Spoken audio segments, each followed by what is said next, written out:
योग की स्थापना होगी तो हम लोग एक रास्ता तैयार होगा, हमें अवसर मिलेगा।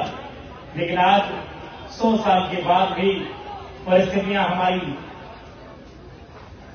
क्या है नहीं है, ये सबके सामने है। इसलिए आज पूरा क्योंकि कोल्हान उन्मूलन की धरती रही है, कोल्हान शहीद निर्मल शहीद सुनील के शहादत की धरती रही है। एक लंबी संघर्ष और शहादत की दास्तान को कोल्हान की मिट्टी में देखा है। आज कोल्हान के तमाम युवाओं को, महिलाओं को, बुजुर्गों को मेरा यही संदेश होगा, एक बार फिर से हमें अपने हक अधिकारों के प्रति सचेत होकर, एकजुट होकर तमाम लड़ाइयों को लड़ने की, संघर्ष करने की आवश्यकता है। अभी टाटा नवीनीकरण लीज का मामला भी प्रकाश में आया है।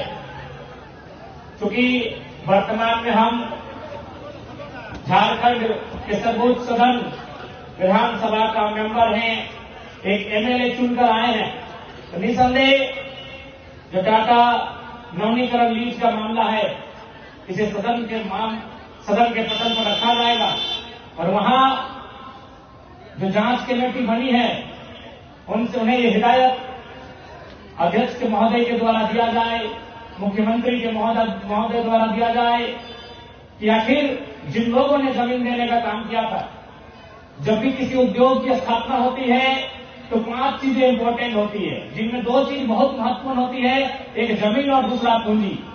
कोई भी कंपनी फैक्ट्री की शुरुआत होती है, कोई कल कारखाने की शुरुआत होती है, कोई कंपनी फैक्ट्री की शुरुआत होती है, तो 2 चीज इंपॉर्टेंट होता है, एक पूंजी और दूसरा जमीन। पूंजी तो टाटा ने लगाया था, लेकिन जमीन जो यहां के लोगों ने दिया था, आज वे लोग कहां हैं, उनकी स्थिति क्या है, यह भी जांच होना चाहिए। और क्योंकि टाटा को झारखंड वासियों ने 1-2 नहीं, पूरे 15,000 एकड़ जमीन लेने का काम किया था। और आज लोग कहते हैं कि मात्र 3,000 एकड़ जमीन पर ही निर्माण का काम हुआ है, तो बाकी 12,000 एकड़ जमीन हमने क्रिकेट का मैदान खोलने के लिए नहीं दिया है। तो जमीन हमारी है, ये मांग उठेगी कि अगर आप सक्षम नहीं है, 100 सालों में भी अगर आप काम नहीं कर पाए तो फिर उन जमीनों को वापस कर देना चाहिए। आपको अवैध कॉलोनियां बसाने के लिए, आपको सबलीज देने के लिए, डीम लीज देने के लिए किसी ने जमीन नहीं दिया है। जमीन दिया गया, बिल्कुल उद्योग का स्वागत हर कोई करता है। देश के पहले प्रधानमंत्री पंडित जवाहरलाल नेहरू ने भी कहा था कि उद्योग जो है वो आधुनिक मंदिर है, लेकिन उस आधुनिक मंदिर को बनाने के लिए जिस जमीनदाता ने जमीन दिया है उसका हाल क्या है, ये किसी ने आज तक सुधी लेने का काम नहीं किया। इसलिए आज मैं आपसे बार बार अनुरोध करूंगा कि आज सबसे महत्वपूर्ण अगर आपकी कोई पूंजी है तो आप जमीन का टुकड़ा, जमीन का टुकड़ा सबसे बड़ी पूंजी है आपकी। क्योंकि आपके पिताजी अगर दफ्तर का नौकरी करते हैं, आपके पिताजी अगर वकील की नौकरी करते हैं, मास्टर की नौकरी करते हैं, तो गारंटी नहीं है कि उनका बेटा मास्टर, डॉक्टर, वकील बनेगा। लेकिन जिनके पास जमीन है, गारंटी है कि उनकी आने वाली पीढ़ी उसी जमीन से अपना जीविका उपार्जन कर सकती है। जमीन आपकी सबसे बड़ी पूंजी है। जमीन जिसे हम लोग अचल संपत्ति कहते हैं, जो हमेशा अस्थायी होती है और एक जगह से दूसरे जगह तक उठा के नहीं ले जा सकता है। और ये संदेश तो आपको समझना चाहिए। दुनिया के सबसे धनी व्यक्ति एक समय हुआ करते थे बिल गेट्स, आज शायद एलन मस्क दुनिया के सबसे धनी व्यक्ति हैं। भारत में आप अंबानी, अडानी के नाम सुने होंगे, तो दुनिया के सबसे धनी व्यक्ति थे बिल गेट्स। उन्होंने भी अपने शेयर को, अपने माइक्रोसॉफ्ट के शेयर को जमीन में लगाने का काम किया है। उन्होंने हाल फिलहाल 1000 वर्ग किलोमीटर जमीन खरीदा है, जो कि झारखंड के रामगढ़ जिला के बराबर होता है, थोड़ा सा अंतर है, एक जिला के बराबर उन्होंने जमीन खरीदा, क्योंकि उनको भी मालूम है जमीन सबसे बड़ी पूंजी होती है। इसलिए आज पूरे कोल्हान वासियों को, टाटा वासियों को अपनी जमीन की लड़ाई को लड़ने की आवश्यकता है। क्योंकि अगर जमीन है तो आपका कल है, जमीन नहीं है तो आपका कल नहीं है। जमीन है तो आपकी सभ्यता है, जमीन है तो आपकी संस्कृति है, जमीन है तो आपकी पहचान है, जमीन है तो आपका गांव है, आपका टोला है, आपका मोहल्ला है, आपका कस्बा है, आपका परिवार है। जमीन नहीं है तो कुछ भी नहीं है। एक कवि थे रामाशंकर विद्रोही, वो अपनी एक कविता को लिखते थे कि मैं किसान हूं और मैं आसमान में धान बोने जा रहा हूं। तो कुछ लोग मजाक उड़ाते हैं, अरे कर ले, आसमान में क्या धान लगेगा। तो कहते हैं कि अगर धरती में भगवान जम सकता है तो आसमान में हम धान जमाएंगे। लेकिन आज धरती में भगवान आ गए हैं। भगवान कहने का मतलब सभी धर्म को मानने वाले जो भगवान है, देवता भूता ईश्वर अल्लाह है, उन्होंने धरती में अपना आशियाना बना लिया है। यानी समझ के देखिए जमीन कितना इंपॉर्टेंट। हम कहना क्या चाहते हैं उसके अर्थ को समझिए। जिसने दुनिया को बनाया है, लोग कहते हैं ना भाई कि मेरे ईश्वर ने, मेरे अल्लाह ने, मेरे रब ने, मेरे खुदा ने, मेरे वाहिगुरु ने दुनिया बनाया है, उसे भी धरती में 2 गज जमीन की आवश्यकता है अपने, उसे भी धरती में 2 गज जमीन की आवश्यकता पड़ी है रहने के लिए। तो जमीन के इंपॉर्टेंट एक किसान के लिए कितना होगा, ये किसानों को समझने की आवश्यकता है। पुनः मैं यही कहूंगा, जब ये सत्र स्टार्ट होगा, बजट सत्र, उसमें टाटा लीज नवीकरण का मामला, जमीन अधिग्रहण का मामला, 100 वर्षों में जो उन्होंने जमीन अधिग्रहण किया था और 100 वर्षों के बाद भी जो उन्होंने कार्य किया है, जरूर इस मामले पर रखा जाएगा। क्योंकि मेरा मानना है कि आज झारखंड के लोग नहीं बोलेंगे, आज झारखंड के लोग अपनी आवाज को नहीं उठाएंगे तो आने वाली पीढ़ियां गूंगी हो जाएंगी। आज उदाहरण है, और ये हम नहीं, इस राज्य के जो पहले राज्यपाल हुआ करते थे उनका नाम था प्रभात कुमार, आप जानते होंगे।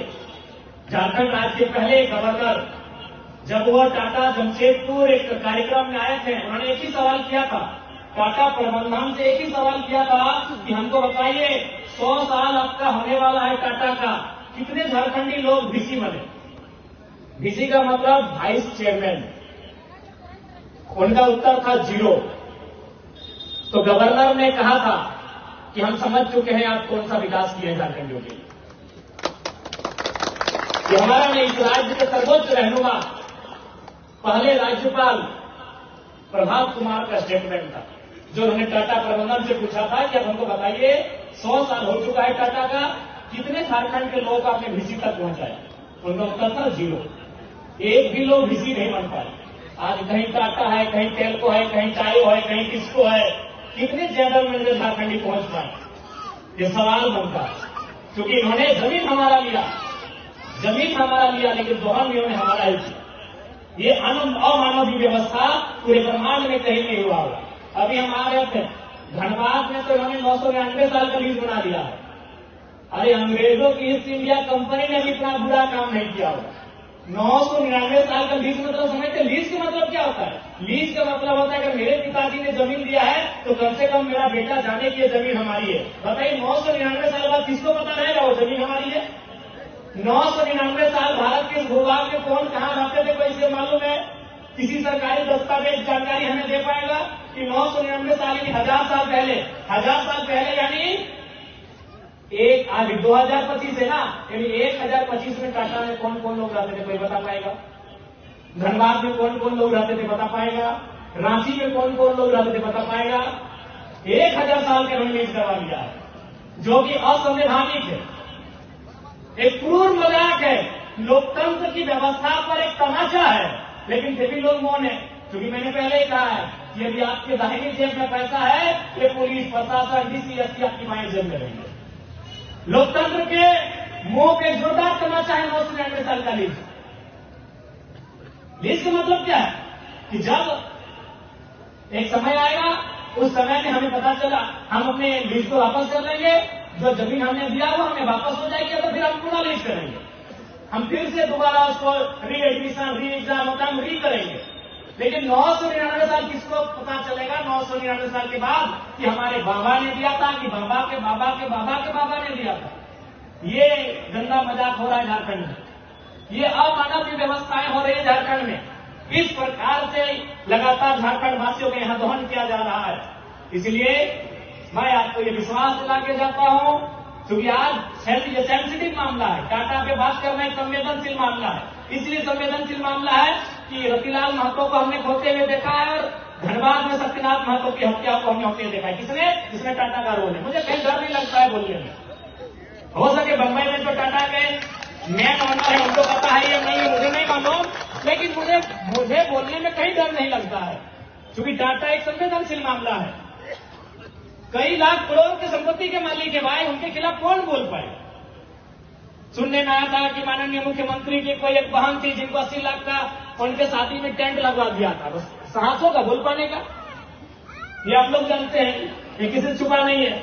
जी अभी जो वर्तमान माननीय मुख्यमंत्री हैं, उनके दूर के रिश्तेदार की एक बहन का शादी था, 80 लाख का मैंने खर्च किया था। क्या उखाड़ लेंगे इनका? तो ये एक संवेदनशील मामला है। कोई विधायक सांसद बोलना नहीं चाहता है, जो बोलता है उसको जान गंवानी पड़ती है। लेकिन जयराम महातो बरासत के पहाड़ से उठ के आया है, वो किसी से नहीं डरता है, कोई नहीं बोलना चाहता है। पूछिए अर्जुन मुंडा से, चलिए आज अर्जुन मुंडा जवान है, जब ये बेड में चले जाएंगे इनको बात पूछेगा कितना धोखाधड़ी हुआ, टका में मिलती की है। आज चंपई सोरेन अभी राजनीति कर रहे हैं, जिस दिन बिस्तर में चल चुकी है, आदमी सच कब बोलता है जब वो बिस्तर में होता है। उस दिन पूछेगा मीडिया बंधु की सच्चाई क्या, ये लोग बोल के जाएंगे। अर्जुन मुंडा से पूछेगा, चंपई सोरेन से पूछेगा, जितने भी कोल्हान के बड़े लीडर हैं उनसे पूछेगा, ये हकीकत बताएंगे। लेकिन आज नहीं बताएंगे, इनको डर है, जान का डर है, सत्ता का डर है, पावर का डर है। जिस दिन ये दुनिया को छोड़ने के कारण पूरी दुनिया की रीत एक दिन जाना होगा, जिस दिन ये सैया में लेटेंगे, हम अंतिम दिन गिनेंगे, उस समय पूछेगा कि अब तो सच्चाई बताइए। अर्जुन मुंडा चंपई सोरेन बता देंगे मामला क्या। इसलिए आपको आश्वस्त करते हैं, जब सदन चलेगा इस मामले को, क्योंकि ये गंभीर मामला है, ये बहुत ही संवेदनशील मामला है कि जमीन हमने आपको काम के लिए दिया था, अगर आप काम करने में सक्षम नहीं है, जमीन वापस कीजिए। अब एक कॉलोनी बसाने के लिए किसी ने जमीन नहीं दिया। लोग इस बात को स्पष्ट करना चाहेंगे। तो इसलिए और इसके साथ ही आज समय है पुनः संघर्ष की, क्योंकि समय का अभाव है। यहां से फिर हमें रामगढ़ जाना है, रामगढ़ से रांची निकलना है। पुनः अपने कोल्हान जितने भी हमारे फाइटर्स हैं, अनिता दीदी, उनके संघर्ष नील, उनकी माताश्री भी है। आपने नील बांध को एक इस राज्य के सूबे के पूर्व मंत्री से, क्योंकि उस समय मंत्री थे, और उनसे टकराकर वापस किया है। ये बहुत बड़ी साहस और बहुत बड़ी जीत है। बस इसी प्रकार एकजुटता का, धीरज का परिचय दीजिएगा। आगामी दिनों बहुत सारे ऐसे संघर्ष देखने को मिलेंगे और संघर्ष करना होगा। उन संघर्षों में भाग लेना हमारी मजबूरी होगी, खुशी नहीं होगी। खुशी से कोई आंदोलन नहीं करता, वो मजबूरी होगी। मजबूरी होगा सर्वाइवल का, हम सर्वाइव कैसे करेंगे, मजबूरी होगी। लड़ना हमारी मजबूरी होगी, सामना करना हमारी मजबूरी होगी, इसलिए हम भाग नहीं सकते। कहां भागेंगे?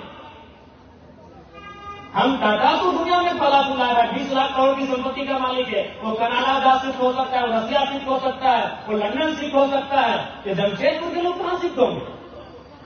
कहीं शिफ्ट नहीं हो सकते। आपको भाग नहीं सकते हैं, आपको सामना करना होगा, आपको संघर्ष करना होगा, आपको लड़ना होगा। इसके लिए आप तैयार रहेंगे। पुनः आप सभी को जोहार, धन्यवाद।